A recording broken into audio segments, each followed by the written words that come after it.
What's up YouTube, Dale here from Zephyr, and today I am bringing you a deck profile for the brand new TCG exclusive mixed with its originators in the form of GMX Dinos.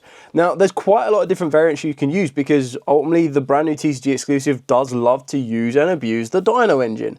Now you can play Dino Jirax, you can play Dinos GMX with the Ryuji's. You could pretty much play it with any type of Dino deck strategy you want, even Dino Morphia.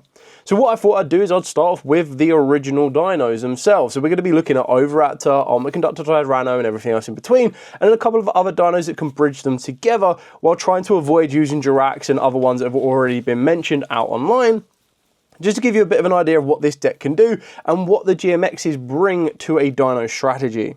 What I'll do is I'll take you through the main, the extra, a demo side deck, and I'll also show you a very basic GMX combo that helps you utilize the Dinos to their max potential.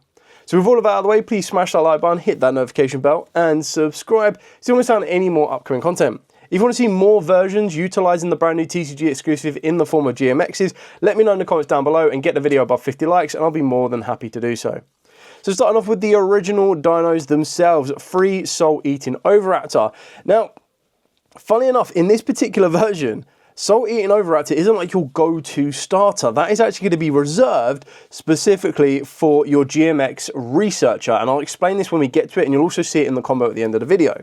But still take nothing away with how good Soul Eating Oviraptor is. Whether you get it to the field via a normal summon or whether you get it to the field via a special summon, just being able to get access to the Soul Eating Oviraptor to kind of like destroy and switch out your Dinos can still be massively important. And if you absolutely have to, Soul Eating Oviraptor can be a really good bridge to send from deck to grave, or just grab your miscellaneous, and we all know how powerful Miscellaneousaurus is, especially in a deck like GMX's that can recycle it from the banish zone. Then we move on to still one of my favourite main deck boss monsters next to cards like Blue Eyes Chaos Max is the Ultimate Conductor Tyranno. This can still win you games hands down. Like, the card's incredibly powerful. Being able to flip all your opponent's monsters face down, destroying a Dino to then gain you more advantage, because ideally you'll be destroying one of your baby Cerasauruses or the Petite Periodons, and then still being able to do the ability to attack those cards and send them to the graveyard by burning your opponent for 1,000 is absolutely insane, because then they don't even flip face up or anything. Then the one solo Miscellaneousaurus. As much as I would love this to have come back to free, the GMXs basically let you have it for an ultimate amount of time. So the GMXs allow you to fusion summon into the GMX fusion monsters and Dino fusion monsters by shuffling the materials from the grave, hand, grave, field, banishment, or hand as well into the deck. That would then allow you to recycle your Miscellaneousaurus after you've already banished it. The other benefit of that one is that we did get a brand new GMX monster that is a level 1. So that's how you can kind of utilize the ability of your GMXs a little bit more to get you access into your Deneen. Now, technically it's not a GMX because it doesn't have GMX in the name, but the idea is you can work your way into this. So you don't need to clog yourself down with Archosaurs anymore. Now this is something, or ratios that I'm still kind of testing. I'm only playing the one Archosaur, and I'm just going to jump ahead a little bit, because I'm also only playing the one double evolution pill. Now I know a lot of you be like, well, the whole idea of the reason that you play double evolution pill and double Archosaur is if you hard open up the double evolution pill, you have another one in the deck that can trigger your Archosaur. And the reason you play two Archosaur is, again, if you open up one of them from the deck, you still have one in the deck for the miscellaneous to banish and summon. But because we're now utilizing the GMXs can kind of put cards like the Archosaur back into the deck, so I don't need to clog down on playing multiples of it. And then with the double evolution pill, it's just going to be one of the ones where if I see it, I'm going to use it. Great. If I don't see it, then that's absolutely fine, because I'll have an Archosaur to help me get to it. And Ultimate Conductor Tyranno still has that effect to banish 2 Dinos from the graveyard and then summon itself out anyway. For the other Dinos that I'm playing one of is going to be the one Dogoran the Mad Fleeing Kaiju. Not only is it being a fire attribute quite useful for another very small sub-engine that we're using in this deck, but it's also actually really, really good just to have that Kaiju in your main deck to help you deal with problematic monsters. Got the one Giant Rex. You really don't need to rely on this card that heavily anymore, for the pure fact that, yes, you can still banish it in multiple different ways and then help you get another level 4 back to the field, but it's just something that we've kind of gone past. It's still a great card, which is why I still like to use it, but if someone was to say to me, actually, in my build, I want to cut Giant Rex, I'd be like, yeah, absolutely fine. It's not a centerpiece like the Oviraptor, but it's still an incredibly good, useful piece. Then one of the kind of spicy tech options, I guess, but shout outs to Rob on this one. He was really pushing hard when I was asking him for help to put the list together. I was like, oh, what do you think would work right? He really pushed hard for the Kaitopira. Now, this is actually a really cool card. Now, mainly you're going to want to be playing this in the deck for the pure fact that it's listed on your Horned Solaris. So being able to make this is actually quite useful, but being able to make this lets you search out any field spell. And there's 3 field spells specifically in the main deck that I'm playing, and then 1 in the side deck that can still be very, very useful for you. So if your opponent controls 2 or more face-up monsters, except a wind monster, those monsters cannot target this card for attacks. You can only use each of the following effects once per turn. During the main phase, you get to add a polymerization from your deck to the hand, and if this card is banished, you can special summon it, and then you get to add a polymerization from the graveyard back to the hand. Now, I am playing the 1 polymerization.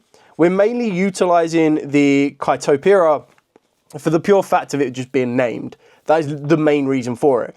But I'm still also using polymerization because there will be some times where I could just polymerize like a GMX, or I can polymerize the Kaitopira as well. So there's a couple of different bridge options. Again, it's technically like a brick. You don't really want to see it because, I mean, you should be able to see enough materials to make either your GMX Velox, which is a GMX monster plus a Dino monster, or your GMX Alos, which requires, again, GMX monster and a Dinosaur monster. So opening up polymerization is not going to be the end of the world because you can just kind of tune these guys out, or like fast fuse them out without needing to worry about seeing a direct route or using up your normal summon or anything else.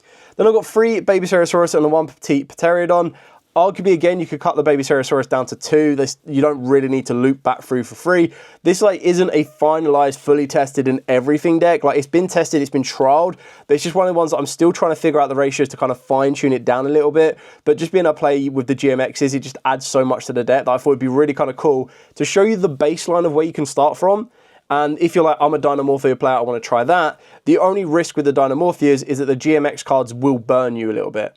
So if you've already utilized all of your Dynamorphia effects and you've already paid your half-life points, the GMXs are going to make it a lot harder for you. It means like once you get to a certain point, you won't be able to activate any of your GMXs.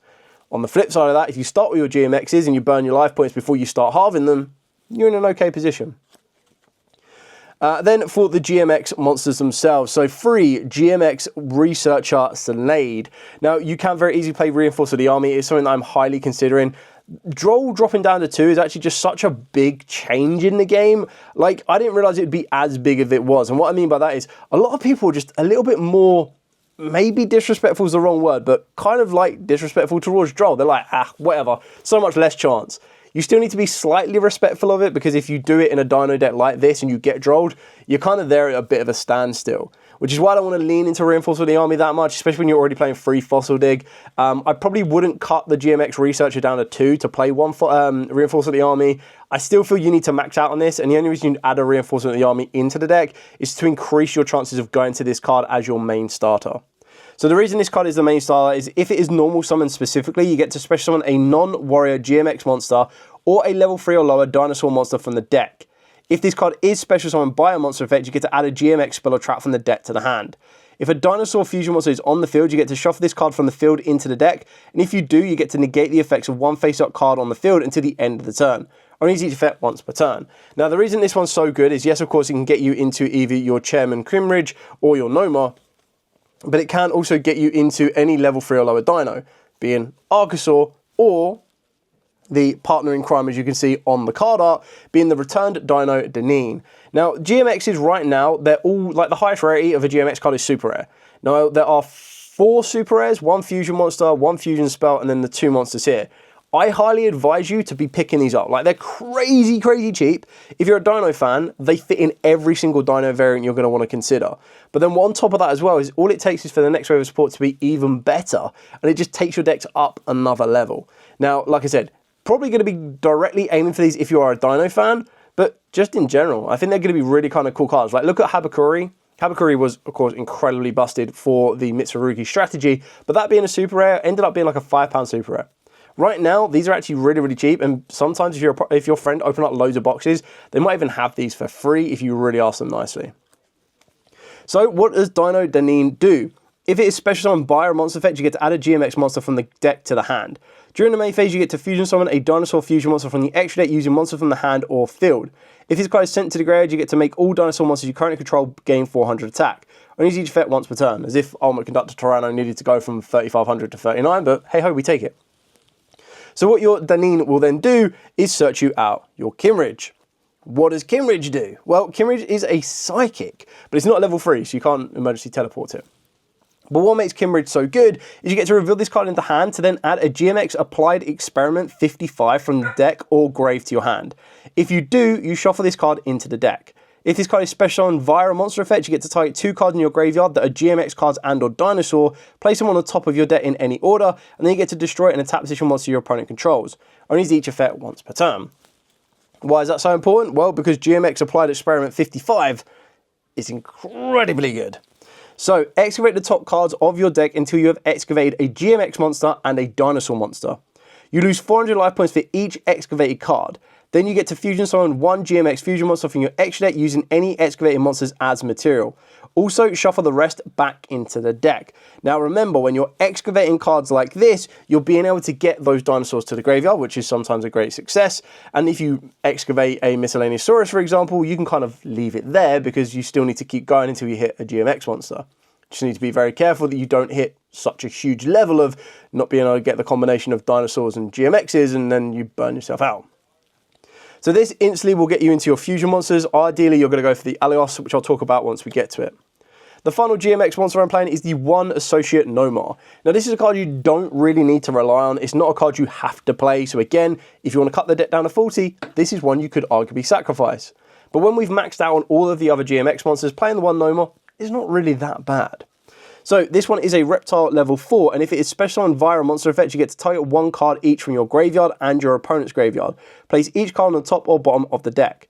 If a monster or monsters is normal or special to your opponent's field while this card is in the monster zone, except during damage step, you get to fusion summon 1 GMX fusion monster from your extra deck by shuffling its materials from the field, grave, and banishment back into the deck. So that's how you're going to be able to recycle your Miscellaneousaurus, which being able to recycle a Miscellaneousaurus in any Dino deck is incredibly insane.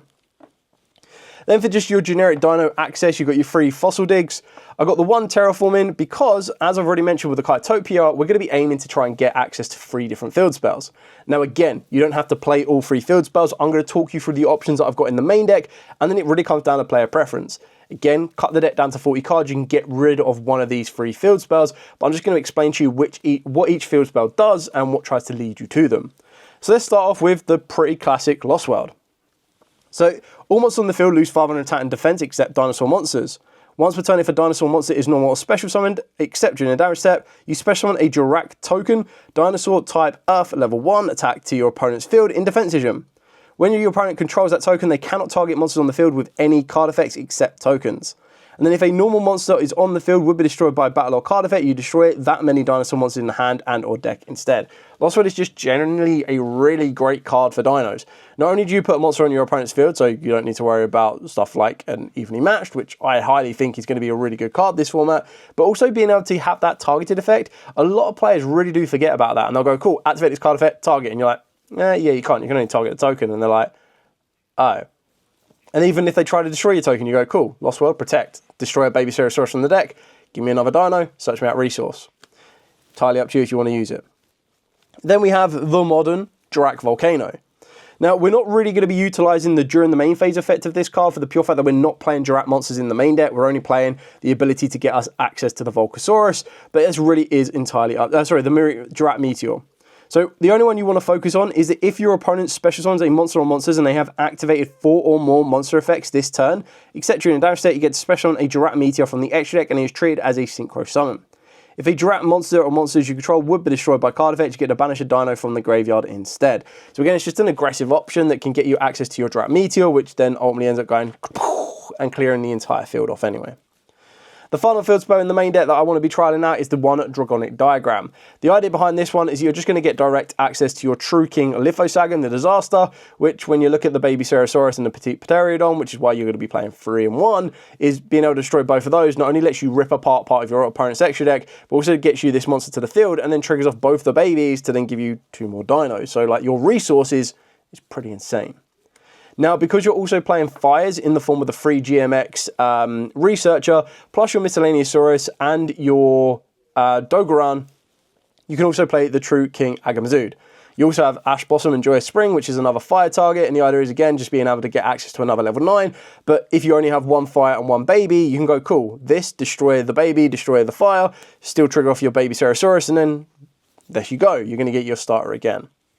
Speaking of the non-engine, again, 3 Ash Blossoms and 3 Molchami Full Losses. Entirely up to you on this one, how you want to do this. Your non-engine can be pretty much anything you want. I don't think the deck requires you to use much breakers. The other is that Full Loss just puts on a lot of a pressure on your opponent, and then they're trying to give you not as much advantage under Full Loss. And then Ash is just ways to protect you from Full Loss, but also just ways to be able to kind of utilize some of those generic interactions that your opponent might have that Ash Blossom is just incredibly good at. Moving on to the extra deck. So starting off with the extra deck, we're going to be going with the brand new GMX Allo. Now, the border sleeves, before anyone else, came from Sleeve Chief. They are really kind of cool for dinos. So you got like all the Fossil Dig people down here. There are names for these. I completely forget who they are. You've got Ultimate Conductor Tyranno. You've got Overraptor here. You've got Baby Ceratosaurus here. And you've got Petite Pteriodon there. And you've got Volcano and then like the little egg token from the Lost World. So, with your GMX Allos, it requires a GMX monster and a Dinosaur monster. Each time your opponent normal or special summons a monster, you gain 200 life points. Only use each of the following effects once per turn. You get to target a GMX monster or a Dinosaur monster in your graveyard, or banishment and special summon it. This card cannot attack the turn this effect is activated, and at the start of the damage step, if your card battles an opponent's monster, you get to destroy that monster. So again, this is ways that you can recycle some of your monsters from the graveyard back to the field and then help you push your advantage. The more important one is going to be your GMX Velox. So, GMX monster plus a Dinosaur monster. Each time your opponent normal or special summons a monster, you gain 200 life points. During your opponent's turn, quick effect, target one card your opponent controls, excavate the top card of your deck until you excavate a GMX monster or a Dinosaur monster. Lose 400 life points for each excavated card. Add this GMX or Dinosaur monster to your hand or special summon it, and then shuffle the rest into the deck. After this, destroy the target card. You can only use each effect once per turn. And then we've got the Horned Sauravis.